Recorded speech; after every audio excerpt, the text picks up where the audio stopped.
Kuku Raadios välja öeldud seisukohad ei pea ühtima Kuku Raadio seisukohtadega.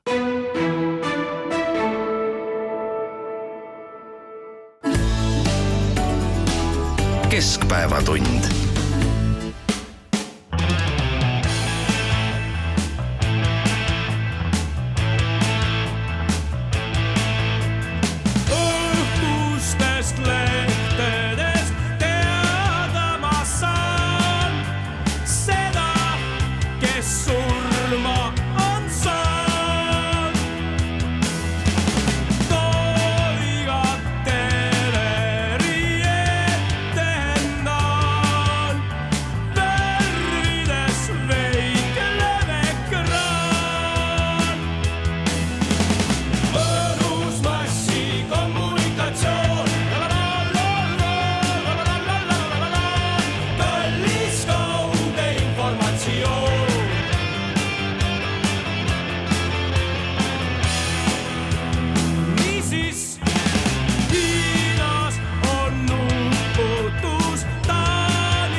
Uudiseid koduvabariigist. Tere, siin Keskpäevatund ja Kuku Raadio, Tallinna otsestuudios Marek Strandberg, Ainar Ruussaar ja Priit Hõbemägi ja laulis meile Singer-Vinger massikommunikatsioonist, et raukadel on raadio ja noortel on hääl. Raukade raadiot vast ehk ikkagi ei ole ja noorte häält ka päris ammu enam ei ole, aga miks me seda lugu mängisime? Põhjus on väga lihtne. Nimelt on juhtunud nii, et Eesti on organisatsiooni Piirideta Reporterid avaldatud 180 riiki hõlmavas ajakirjandusvabaduse indeksis maailmas Norra järel teisel kohal. Eelmisel aastal oli Eesti 6. kohal ja kui me nüüd mõtleme selle peale, et Norra ei ole üldse Euroopa Liidu liige, siis võiks öelda, et kõigist Euroopa Liidu riikidest on Eestis kõige suurem ajakirjandusvabadus. Me oleme siin ajakirjanikud, me võime endale õnne soovida ja õlale patsutada, kui vabad me kõik oleme, kuidas see meeldib kuulajatele, lugejatele, vaatajatele, see on võib-olla juba natukene teine asi. See piir päris vabade ja nii-öelda mitte päris vabade vahel on minu jaoks selle Piirideta Reporteri raportis olnud alati veidi õrn, mida ette heidetakse nendele riikidele, mis siis on meie järel, Soome, Rootsi, Taani, Hollandi, Iirimaa, aga ka meie lõunanaabrid, enamus Euroopa Liidu riike. Heidetakse ette seda, et ajakirjanikud saavad sotsiaalmeedias väga palju kurja kirju, ega saavad meilgi, me ise oleme siin saanud ja saame ka pärast neid saateid. Aga muidugi on see tunnustus ja kõrge koht, aga seda kohta tuleb hoida ja ajakirjandusvabadus on tänapäeval nii keeruline asi, te kõik teate seda, et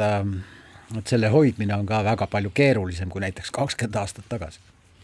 Ma lihtsalt mõtlen selle peale, et kui küsida inimeste käest, siis ega ükskõik mida ajakirjanik Eestis ka ei kirjuta, siis alati leidub mingisugune lõplik hulk inimesi või natukene kasvav või kahanev hulk inimesi, kes ütlevad kogu aeg, et need on need ja teised sabarakud, need teevad teist ja kolmandat asja ja tegelikult ei ole mingit vaba sõna olemaski, mida ju võib kuulata arvukates ka nendes samades su mainitud sotsiaalmeedia kanalites, kus ka ju iseenesest vingutakse nii-öelda peavoolumeedia üle, nii et jaksab, aga võib-olla see ongi vabaduse tunnus, et kõikvõimalikud kirjud koerad ja muud putukad ja loomad on selles ajakirjandussfääris olemas ja õnneks veel, eks ole. Õnneks veel ei ole juhtunud ja ma loodan, et Eestis ka ei juhtu, et suhted arvamuste valdkonnas muutuvad vägivaldseks ja kes teab veel, mis siin olema saab. Nii et jällegi ka suga nõus, et püüdsin ka aru saada, et mida seal siis hinnatakse, aga kui ise küsida, et mis siis on Eesti ajakirjandusvabaduse sisu, on see, et üldjuhul eksisteerivad erinevad nagu arvamuskanalid õnneks üsna rahumeelselt koos. Jah, nii see on ja noh, sõnavabadus selles mõttes on tõesti vabadus, et kui ei kutsuta üles agressioonile või ei kutsuta üles vägivallale või ei tehta midagi väga tõeliselt seadusega keelatud, siis ka ebaeetilised väljaütlemised on täiesti normaalsed, aga loomulikult viitan siin EKRE fraktsiooni kuuluvale saadikule Anti Poolametsale, kes ütles selle teise koha kohta, et väga selgelt jälle kallutatud, et tegemist on siis vasakliberaalse ajakirjanduse võidukäiguga Euroopas. Nojah, võib-olla mõni lihtsalt viitan sellele kui ühele sõnavabaduse aspektile. See on ka üks selline sõnavabaduse nii-öelda väljenduse aspekt, see, et inimene, kes arvab, et sellised küsitlused, mitte küsitlused, vaid sellised hinnangud on kui ka kallutatud. Ütleme nii, et kui meil ajakirjandusvabadust ei oleks, siis võib-olla Anti Poolamets ei saaks üldse oma mingisugust arvamust avaldada selliste asjade kohta. Aga siin Marek, sa ütlesid, et sa ei tea, et millest selline hinnang siis üldse koosneb, et seal on see organisatsioon Piirideta Reporterid siis kogub oma nende jaoks siis usaldusväärsete ekspertide käest nendest erinevatest riikidest siis mitme parameetri järgi andmeid ja siis annab neile mingisuguse numbrilise või arvulise väärtuse ja siis koostab seda indeksit, et seal on esimene asi on siis meediamaastik nagu tervikuna ja selle kohta ütleb siis Piirideta Reporterid ütlevad, et meediamaastik on viimase 10 aasta jooksul Eestis konsolideerunud, mis tähendab seda, et siis on 2 hästi suurt ja peamist meediagruppi ehk meediamaja eesti keeles Postimees Grupp ja Ekspress Grupp, samuti siis avalik-õiguslik ERR, kohalik meedia ja siis hulk veel sõltumatuid online väljaandeid ja samuti on siis olemas venekeelne meedia, mis teenindab siis meie venekeelseid lugejaid, vaatajaid, kuulajaid. Poliitilises konteksti kohas öeldakse seda, et poliitiline keskkond, selle alla mõeldud siis nii seadusandliku kui ka täitevvõimu ja miks mitte ka kohtuvõimu, siis et seda iseloomustab suhteline neutraalsus ajakirjanduse suunas ja ainult vähesed sellised sõnalised rünnakud. Me teame, et varasematel aastatel need rünnakud on olnud rohkem. Kui neid rünnakuid on palju, siis riik kukub ajakirjandusvabaduse indeksis ja sellistel juhtudel, kui meenutame siis mõned aastad tagasi, kui siis kohus karistas Eesti Ekspressi reportereid Veedlerit ja Vahterit, siis selle eest, et nad avaldasid teatud informatsiooni, mis tegelikult oli ju ilmumiseks täiesti koššer, siis sellised asjad lähevad nüüd kirja ja need vähendavad seda indeksit. Samamoodi ma arvan ka siis eelmise peaministri Kaja Kallase pidevad rünnakud ajakirjanduse vastu ja siis selline isiklik solvumine, et kas nüüd olete rahul, saite mulle ära teha ja nii edasi. Siis on siis seadusandlik raamistik, kus öeldakse, et Eestis on selle asjaga kõik hästi ja et eetiline raamistik on siis Meedialiidu poolt valvatud Eesti ajakirjanduseetika koodeksiga tagatud majanduslik kontekst, öeldakse, et meedia omandus Eestis on kontsentreeritud, et seda võib nende arvates nimetada oligopoolsuseks ehk et neid suuri jõude, mis tegutsevad turul, on paar tükki, et mõlema suure meediagrupi omanikel on ka huvid teistes ärialades ja sotsiokultuuriline kontekst, siis inimesed saavad oma ajakirjaniku tööd rahulikult teha ja füüsilisi rünnakuid ajakirjanike vastu. Need on erakordselt harvad Eestis ja kui midagi taolist juhtub, siis need on ka jõuametkondade ja kohtu poolt siis karistatud ja muuhulgas on öeldud siis ka seda, et uudistemajad on võtnud kasutusele mitmesugused vahendid selleks, et oma ajakirjanikke kaitsta. Öeldakse küll, et süstemaatilist psühholoogilist abi küberkiusamise vastu ei anta, aga tegelikult see, mis puudutab Postimeest, siis Postimehe töötajad teavad väga hästi, et meil on olemas üks tasuta teenus, need inimesed, kellel on vaja psühholoogilist abi, et nad saavad seda tasuta, kuidas Delfi majaga, seda ma ei tea, aga põhimõtteliselt nüüd on siis need on need erinevad siis aspektid, millega ajakirjandusvabadust hinnatakse ja nende aspektide järgi jah, tõepoolest Euroopa Liidus esimesel kohal, palju õnne meile kõigile. Asi on läinud selles mõttes minu meelest paremaks, et veel mõnda aega tagasi, kui oli käibel selline väljend nagu klikimeedia, õnneks on see taandunud, siis loomulikult absoluutselt iga väljaanne, iga kanal võitleb selle eest, et oleks rohkem kuulajaid, suurem auditoorium, rohkem lugejaid ja nii edasi. Aga see ei ole nüüd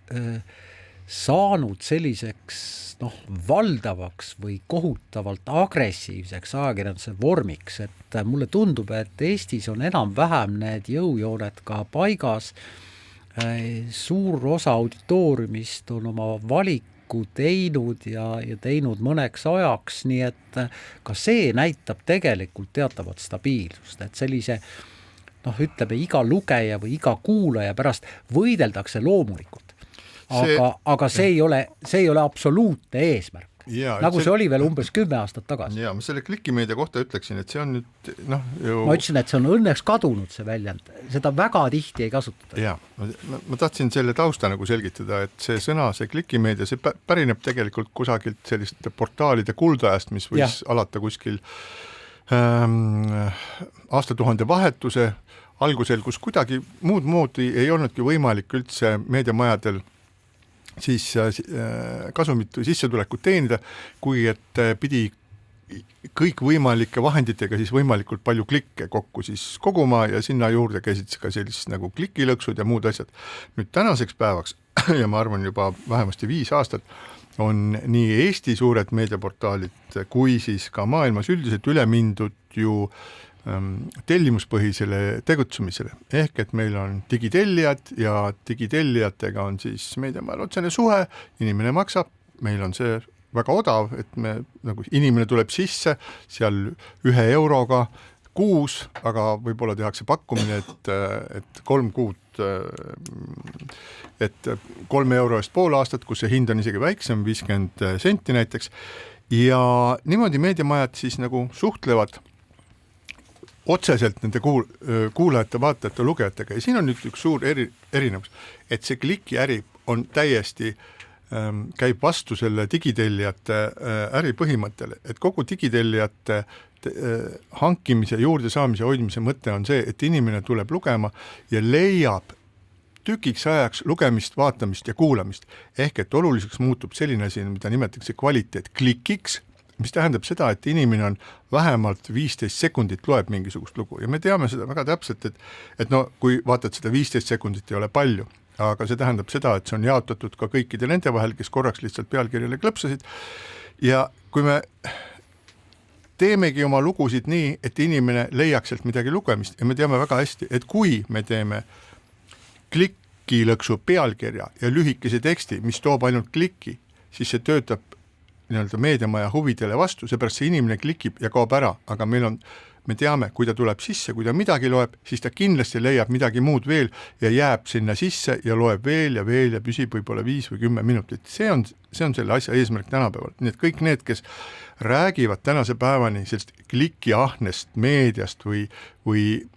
klikkisid jahtivast ajakirjandusest, vabandage, te olete ajast lootusetult maha jäänud, jah, see oli 20 aastat tagasi nii, praegune ärimudel on suunatud digitellijatele ja see on hoopis teistsugune ja ma tahaksin siia otsa öelda veel seda, et digitellijate hulga järgi ühe leibkonna kohta on Eesti maailmas esikohal. Sellel on mitmesugused põhjused, üks põhjus on see, et Eesti on digitaalselt väga arenenud, aga ei ole ühtegi teist riiki maailmas, kus oleks ühe leibkonna kohta nii palju ajakirjanduse digitellimisi. Jällegi üks asi, mis näitab, kuidas me ajakirjanduse osas oleme ikka väga-väga kõrgel tasemel kogu maailmas. Ja muidugi on tegelikult kogu see meediatarbimine ka muutunud selles mõttes, et otse näiteks raadio kuulamine ei ole küll väga palju vähenenud, aga väga palju on kasvanud nende hulk, kes kuulab raadiot järele internetist ja mitte siis saateid, vaid saadete osi, mis on kindlalt märgistatud, ehk siis jah,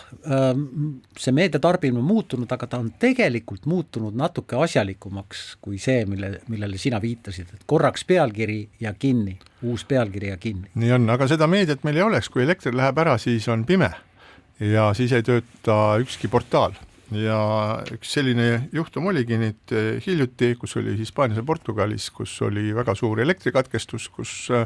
muu hulgas siis ka loomulikult ei ole elektrit, ei olnud ka ajakirjandust, ei olnud portaale ega mitte midagi muud. Ei olnud levi. See oli üsna omapärane, kus juures ega siiamaani ei osata öelda, mis seal siis juhtus. Ütleme väga kiiresti juhin tähelepanu, osutati sellele tõsiasjale, et tõenäoliselt küberrünnakuga pistmist ei olnud. Aga jah, selline lausaline elektrikatkestus, selliseid on tulnud ette vahel Ameerika Ühendriikides, kus elektriliinid pikalt ulatuvad põhjast lõunasse ja seal on põhjuseks sageli olnud just nimelt atmosfääri elekter, kus mõni volt iga kilomeetri peale, mis lisapinget tekitab, aga kuna liinid on 1000 kilomeetreid pikad, siis need ülepinge voldid ronivad niimoodi pisitasa kõikidest kaitsmetest läbi, mis neid ei märka ja siis ühtäkki on siis kusagil elektrijaamas seal mingi mitme 1000 voldine ülepinge või midagi sellist. Midagi sellist arvatakse, et juhtus ka siis Hispaanias ja Portugalis, see on üks aspekt. Teine aspekt loomulikult see, et ühtäkki kadus ära 5 sekundi jooksul Hispaanias vist 15 gigavati võimsuses elektri tootmist ja kõik need asjad ühte kokku siis tekitasidki olukorra, kus tootmisüksused lülitasid välja, alajaamad lülitasid välja, keegi ei julgenud neid ka väga kiiresti sisse lülitada, kuna keegi ei teadnud täpselt, mis probleem on tekkinud. Ja nüüd ongi küsimus, et kas see olukord oli siis tingitud, nagu siin hästi ähvardavalt öeldakse, oi jaa, see on see rohepööre, vaadake kui palju on taastuvallikaid ja need on ebapiisavad ja ebastabiilsed. See on üks osa, sellepärast et ega sama asi, kui see oli nüüd põhjust, et just nimelt sellest samast ülepingest, mis tekkis liiga kuuma ja niiske õhu tõttu. Ei olnud kuum ju. Keskmine temperatuur oli 22 kraadi. Aga äkki oli niiske?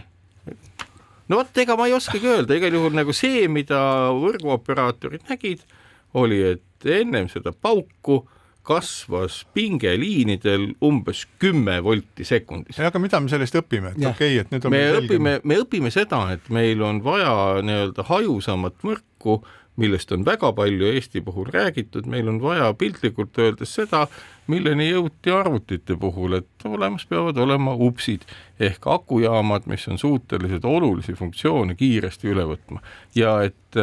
tänasel hetkel Hispaania ja Portugali õppetund ütleb meile seda, et me peame valmistuma võrguks, mis võrguna, kui ta ei suuda toimida, lülitubki välja ja tekib lokaalne energiavarustus kõikidele nendele süsteemidele, mis on eluliselt vajalikud. Mis tähendab suurt akut. Mis tähendab palju suuremapoolseid akusid või veel mingisuguseid lahendusi ja see ei ole mitte küsimus selles, et kas me nüüd oleme rohepööramas või mitte. Juhin tähelepanu ühele asjale, et ega oludes, kus me täna toimetame, siin on nii palju muutlikke asju, üks asi muideks on ka ju see, et vaadake, et me ju toimime oludes, kus me väidame, et kasutades elektribörsi peab iga kui tootja saama maksimeerida oma kasumit.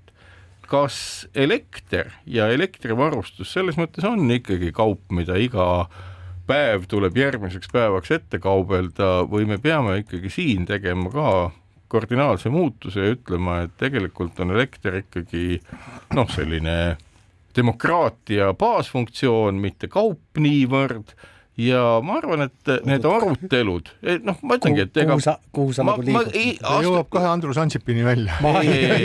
ka kahtlustan, kuhu su tee viib? Ma tahan välja jõuda selleni, et elekter on kaup, elekter maksab. Ei, aga maksta võib ta erineval moel, kas börsil, kõikuval viisil või muul viisil. Ja tänasel hetkel me oleme näinud nii palju juhtumeid, kus see võnkuv börs on sama hull asi kui ilmastikutingimused, mis ülepingeid tekitavad ja ma arvan, et see diskussioon ei saa mitte olla, oi,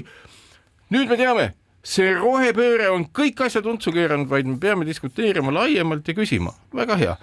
Kui me oleme olukorras, kus me tahame energiaallikaid muuta, kliimasõbralikumaks või kuidas iganes, siis milline peab olema võrk ja milline peab olema see kauplemisruum, kus energiat ostetakse. Aga mulle tundub, et siin nagu kaks tõesti erinevat sellist, ma ei tea, mentaalset ruumi. Üks on see, mida räägid sina, et põhimõtteliselt kui tuleks, siis peaks ja võiks ja ma olen nõus, et see on tervemõistuslik vaade ja siis on teine on see, mis meie energiaturul tegelikult toimub, et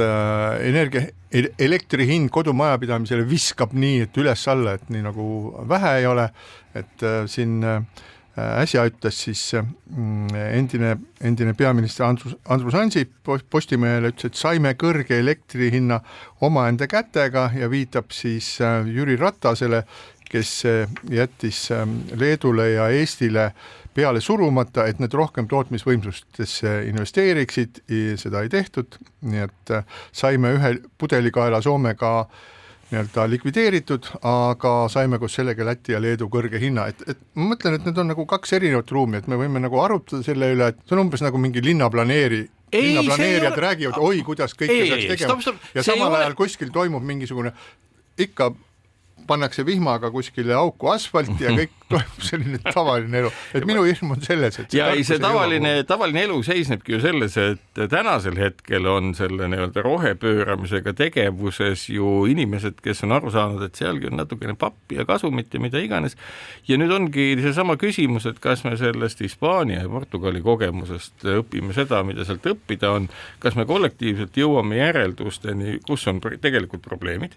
Ega ju sellesama Nord Pooliga liitumine on ju ka vabatahtlik Euroopa Liidus, ega see ei ole ju mingisugune nüüd nii möödapääsmatu, et sellest lahkuda ei saaks. Kui britid lahkusid Euroopa Liidust, siis asjal Euroopa Liidul siis lahkuda sellest imelikust turust, mille käitumist ei oska keegi ette näha ja loomulikult andkem rohkem võimalust inseneridele tegeleda ikkagi elektrivõrgu küsimustega, mitte lasta seda üle politiseerida ja see on nagu minu meelest see baasõppetund, mida meil sealt võtta on ja võib-olla, kui põhjalikumalt uurida, tulebki välja, et see oli üsna unikaalne juhtum, mis tõenäoliselt teistes riikides samal moel äkki ei korduks. Ta oli unikaalne selles mõttes, et ta oli nii globaalne, aga Eestis on kindlasti perekondi, kes selle uudise pärast naeravad, sellepärast, et peaaegu igal kevadel ja kindlasti igal sügisel suure tormi ajal on neil 3, 4 või 5 päeva elekter kadunud ja see on ka üks Elektrilevi probleeme, ehk siis kui palju me suudame tulevikus investeerida selleks, et kõik need võrgud oleksid ka rohkem ilmastikukindlad, mis viiksid selle sama vahel odavama, vahel kallima, vahel rohelisema, vahel mitterohelisema elektri selleni, kes seda pane tähele, mida rohkem kaupleme me elektribörsil, mida rohkem kunagine Hollandi tulbibörs võtab meilt ära kasumit, seda raskem on meil selliste investeeringuteni jõuda. Ja siinkohal väike paus.